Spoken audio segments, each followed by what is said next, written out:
Foram reveladas imagens das conversas que a ex-subsecretária de inteligência da Secretaria de Segurança Pública do Distrito Federal, Marília Alenvar, ela trocou com colegas para planejar aí as blitzes que tentaram impedir eleitores do Lula de chegar ao local da votação na última eleição presidencial.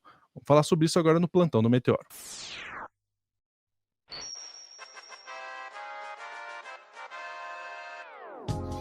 Pois é, esse caso aí da tentativa, né, de bloquear eleitores não é recente, mas agora a gente tem novas imagens em relação a isso. Eu vou trazer a Sofia Labanca aqui na tela para falar sobre esse assunto para a gente. Sofia, quais são as novidades? As novidades é que agora a gente tem as imagens mostrando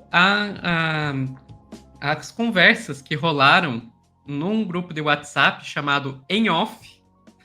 Os caras colocaram o nome do grupo de WhatsApp no qual eles planejavam as blitzes para impedir eleitores de chegar às urnas, se chamava Em Off. Nem disfarça. Os caras são uns gênios. Enfim, e a gente tem as imagens de algumas dessas conversas, né? Eu acho que todo mundo sabe essa história, né, de que foram feitas blitzes para impedir que os eleitores chegassem nas urnas. A gente sabe que tem muitos responsáveis por isso, não é responsabilidade de uma pessoa só. A gente tem o então diretor da Polícia Rodoviária Federal, Sidney Vasquez, que tem também o ministro da Justiça, Anderson Torres, que inclusive está entre os denunciados pela PGR agora na tentativa de golpe.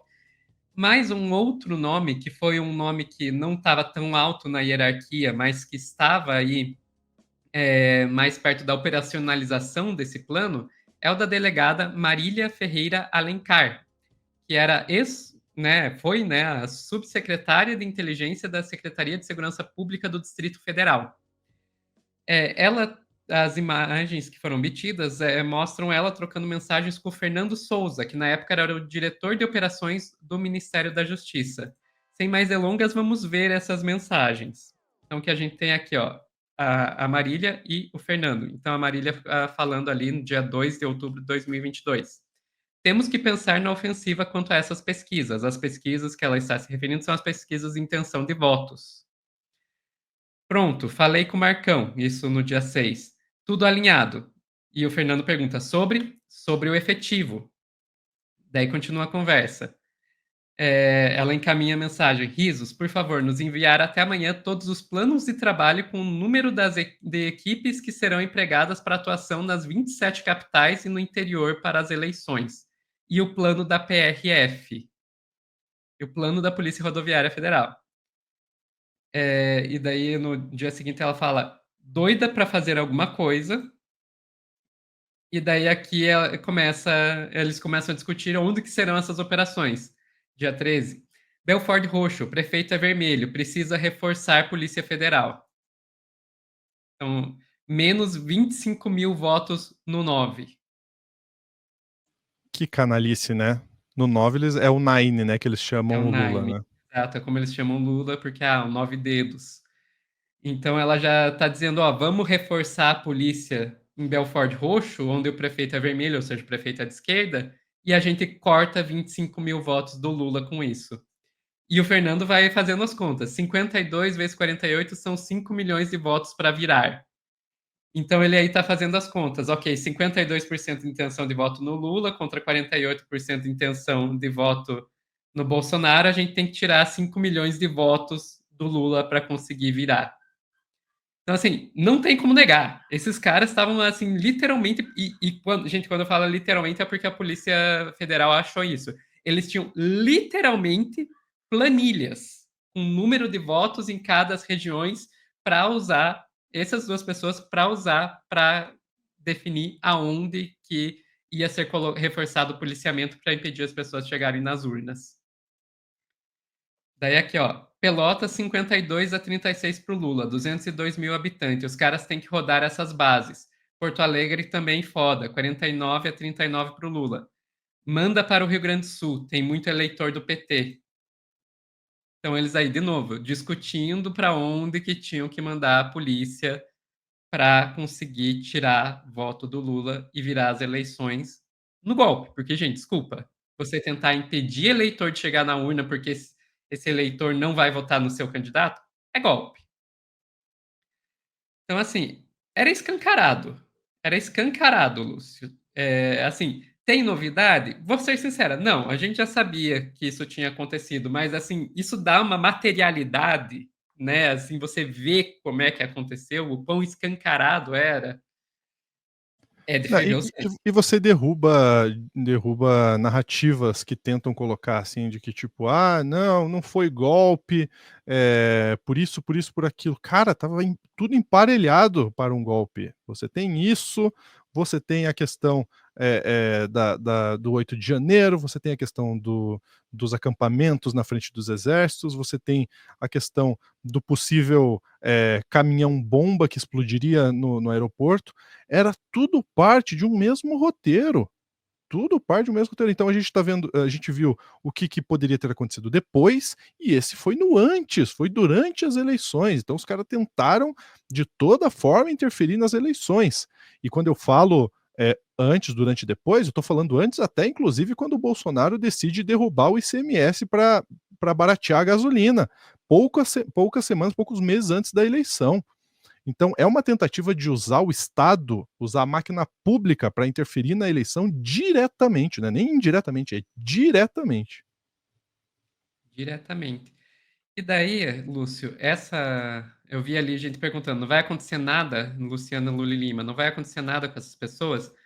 A Marília, ela chamou um pouco a atenção, essa delegada, porque ela é a única mulher que foi denunciada por tentativa de golpe.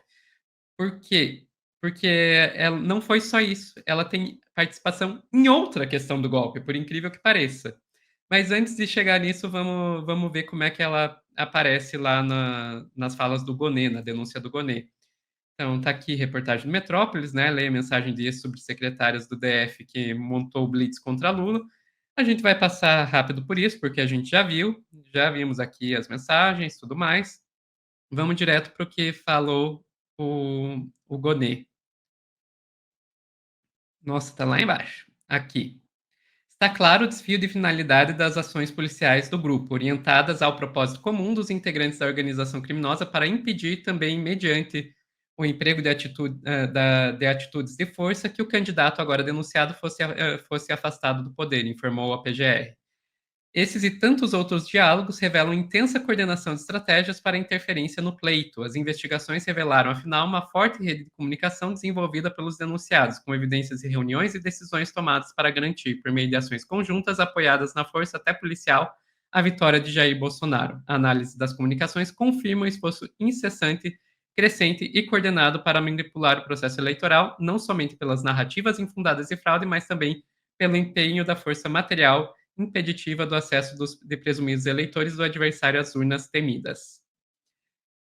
Legal, urnas temidas, né? Os Bolsonaro tinham medo das urnas. E é verdade. Então, sim, ela foi denunciada pela PGR pela questão do uso dos policiais, mas também pela questão do 8 de janeiro. Por quê? Porque, vale lembrar, ela era subsecretária de inteligência da Secretaria de Segurança Pública do Distrito Federal. Ou seja, ela era uma das pessoas que tinha acesso às informações do que estava acontecendo nos acampamentos. E ela, de acordo com a denúncia da PGR, ela foi informada que estava acontecendo algum tipo de movimento entre as pessoas que estavam nos acampamentos dos quartéis e que eles estavam falando em tomar o poder ao meio-dia. Ao meio-dia, ela sabia que alguma coisa ia acontecer. Sabe quando que ela começou a mobilizar para impedir a depredação do prédio dos Três Poderes? E depois que a coisa já tinha começado às 4h50 da tarde. Entenderam? Ou seja, ela era uma pessoa que poderia ter evitado tudo aquilo que aconteceu, na posição que ela estava, ela poderia ter mobilizado as forças de segurança do Distrito Federal para impedir a depredação dos prédios dos Três Poderes no 8 de janeiro, e não fez. E isso está na denúncia da PGR também. Vamos voltar lá para a mesma matéria que a gente estava vendo agora, só que agora ver o que foi dito pelo Gonê com relação a isso. Aqui, ó, ligação com 8 de janeiro. O que diz o Gonê? Evidenciando o conhecimento prévio dos denunciados de todos os acontecimentos que culminaram na eclosão dos atos de violência. Recorde-se que Anderson Gustavo Torres, Fernando Souza Oliveira e Marília Ferreira de Alencar já haviam aderido aos planos da organização criminosa desde muito antes, o que ficou evidente no pleito eleitoral de 2022, quando coordenaram a utilização indevida da estrutura da Polícia Rodoviária Federal para obstaculizar, desculpa a palavra difícil, o trânsito de eleitores às zonas eleitorais em regiões do Nordeste, onde detectaram votação mais expressiva em Lula da Silva. O objetivo era, como agora, situar Jair Bolsonaro no poder. Nesse sentido, a inércia da cúpula da Secretaria de Segurança Pública do Distrito Federal, diante dos alertas claros sobre as intenções violentas dos manifestantes, coloca em evidência a continuidade da contribuição dos denunciados ao projeto antidemocrático da organização criminosa. E assim, gente, que a Marília, o Fernando Souza e o Anderson Torres foram todos denunciados pela PGR e serão julgados agora pelo STF por tentativa de golpe de Estado. Então, respondendo lá, Luana Luli Lima, no mínimo julgados eles serão. Se serão condenados, aí não depende da gente, depende do STF. Mas que eles foram denunciados, foram. Gente, a gente tem que enaltecer muito o que foi a vitória de 2022. Por isso que a gente sempre faz muita crítica em relação ao governo Lula 3 aí, para que melhore, para que tenha uma melhor performance, porque o que a gente conseguiu fazer em 2022, olha quanta gente canalha poderia estar no poder até hoje, olha quanta coisa poderia estar emparelhada até hoje. Né? Olha o que poderia ter sido o Brasil se tivesse sido reeleito Jair Bolsonaro. São pessoas que usam descaradamente a máquina pública para interferir na escolha democrática, são pessoas que não estão nem aí para o povo, né? Gente, é muito importante que a gente sempre relembre do que a gente se livrou, e olha, por muito pouco a gente se livrou dessa organização criminosa, como diz o próprio Gonê ali, porque isso seria tudo jogado para baixo do tapete, se tivesse tido a reeleição. A gente nunca iria saber de tudo isso, nunca. Então a gente tem que valorizar e lutar porque ano que vem tem mais. Ano que vem a gente tem que vir com mais força, porque agora com Trump, com essa onda da direita de novo criando força, a gente vai ter que lutar o dobro. E cada um de nós vai ser importante nessa luta. Ficamos por aqui, Sophie? Ficamos por aqui. Vamos nessa.